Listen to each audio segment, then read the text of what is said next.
I went from the picture of good health and applying to be the next Thunderbird pilot like the Blue Angels and everything's going right in my world to literally within about 6 weeks finding out I had cancer, not just cancer, but this ridiculously rare type of cancer that nobody really knows anything about. And it's stage 4 on top of that. The worst day of my life was in March of 2010.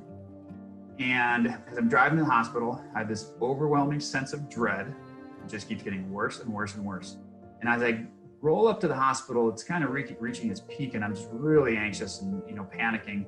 My wife drops me off. She goes and parks the car. I'm all by myself and I'm walking into this massive building in downtown Houston. And I realize why I'm so anxious. It's because I'm walking into the building that I'm going to die. And it all hit me. And I closed my eyes and in front of everybody, I just looked up and eyes closed, tears streaming down my face. And I locked eyes with somebody else. Beautiful, beautiful blue eyes, I'll never forget, looking right at me. And she had on a surgical mask and she had a bald head and she was being wheeled in by her dad. And she looked to be about 8 years old.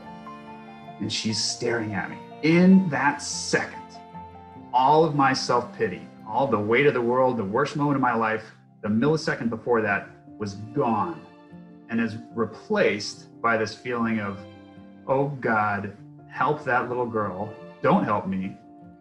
I am the most blessed person in the world. I'm 33 with a beautiful family.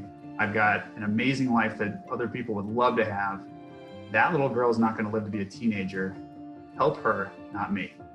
And these doors closed behind her and I never saw her again. But in that moment, I was transformed because I realized that if I could go from the lowest moment of my life into a complete opposite perspective and feeling empathy for another human being and wanting to help them, that I got to choose my reaction from that point forward. If I could switch in that moment, I could switch in any moment.